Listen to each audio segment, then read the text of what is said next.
Mi se nalazimo ispred zgrade koja je jedno od mnogih snajperskih mjesta i to je najveća zgrada u ovom naselju, ima preko 20 spratova i ima ostatak grada kao na dlanu.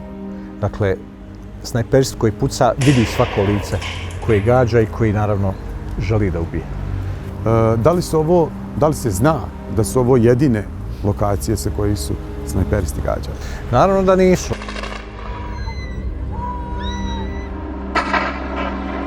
Ovo su najčešće lokacije. Međutim, snajperisti su pucali i sa uzvišenja iznad grada, jer poznato je da je obruč oko Sarajeva zapravo protezao se duž padinskih dijelova grada, gdje su također snajperisti imali dobar pregled. Mi sada ne znamo sa kojih su sve lokacija pustali ovi snajperisti o kojima danas govorimo, vikend ubice.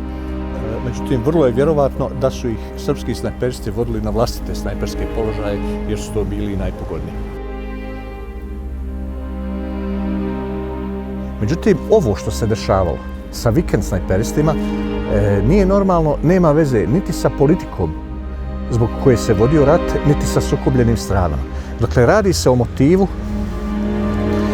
ljudi koji nemaju nikakve veze sa ratom i koji pucaju i ubijaju iz zabave. Dakle, to je jedan poremećen sistem vrijednosti kod ljudi koji su već u svom životu bili lovci, vrlo su bogati, vrlo su moćni u svojim sredinama i koji su jednostavno u jednom momentu htjeli da podignu taj adrenalin na viši nivo i to je bilo to. Kako su dolazili ovdje? Oni su dolazili ovdje na razne načine.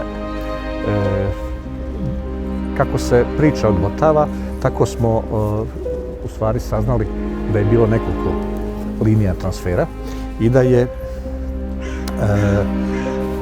glavno polazište bilo u Italiji. Sad, u ovisnosti o tome koliko su platežno moćne, išli su ili kombijima ili autobusima ili avionom do Mađarske pa neki transfer do Srbije, a zatim od Srbije opet zavisno od prilika stanja na ratištu i platežne moći, oni su dolazili ili helikopterima vojnim iz Srbije do Pala ili nekim kopnenim transportom, kombijima, autobusima, što je recimo bilo u ovom slučaju koji smo mi evidentirali za vrijeme rata.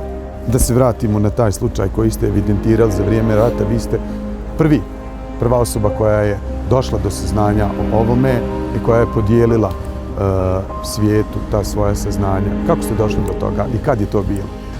Nisam baš bukvalno prva osoba koja je došla do tih saznanja, bio je oficir bezbjednosti koji je saslušavao zarobljenika. Radilo se o srpskom dobrovoljcu iz Paraćina koji je u jednoj svojoj vikend turi ratovanja u Sarajevu zalutao negdje krajem 1993. godine na Hrasnom brdu, pljačkajući prazne kuće. U jednom momentu ušao u područje koje je pod kontrolom armije Bosne i Hercegovine, bio je zarobljen, sproveden, zatim po procedurama kao što se radilo sa svim zarobljenicima, intervjuiran o pitanjima koja su bitna za vojnu situaciju. Međutim, on je tada rekao jednu neobičnu stvar, da su s njim došli osim dobrovoljaca i plaćenika nekakvi stranci, Italijani, u skupim uniformama koje liče na vojne, ali nisu vojne, pa je poslije shvatio da su lovačke i da su imali vrlo skupo, sofisticirano oružje sa snajperima. I sad u razgovoru sa jednim od njih, taj zarobljenik je saznao da se radi o osobi iz Milana koji je lovac i koji plaća da dođe na Grbavicu da puca na Sarajevo. Zašto? Eto, zato što je to njegov hobi. To je bilo šokantno, pa smo mi to provjerili, je li dobro zabilježeno, je li to dobro rekao? Da, kaže, to je tako, on je to rekao. Radilo se o zarobljeniku koji je u vojnom smislu bio vrlo nebitan. I vi u tom trenutku te informacije... Prvi put saznajemo za Safari. Saznajete za Safari i te informacije dijelite sa talijanskom obavještajnom službom. Tako je. To je 93. To je kraj 93. zima je bila. I šta se onda dešava?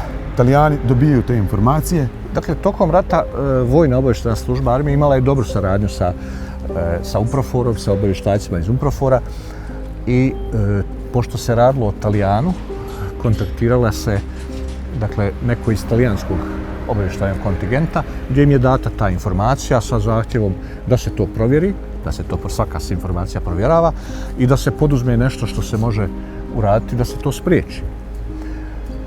U tom momentu se nama činilo da su ti oficiri iznenađeni, da nisu znali ništa o tome i mi smo čekali jedno vrijeme, mislim da je već bio početak 94. proljeće, negdje mart, april, kad smo dobili povratnu informaciju da je zaista talijanska služba u Italiji poduzela neke mjere, da su našli mjesto odakle to kreće i da su presjekli taj lanac, da se to navodno više neće događati. To je bila 94. godina, mi smo u tom momentu taj slučaj smatrali završenim i zatvorenim jer je bilo puno drugih godina. To je bila teška ratna godina kad smo se bavili i drugim problemima i u gradu i u državi.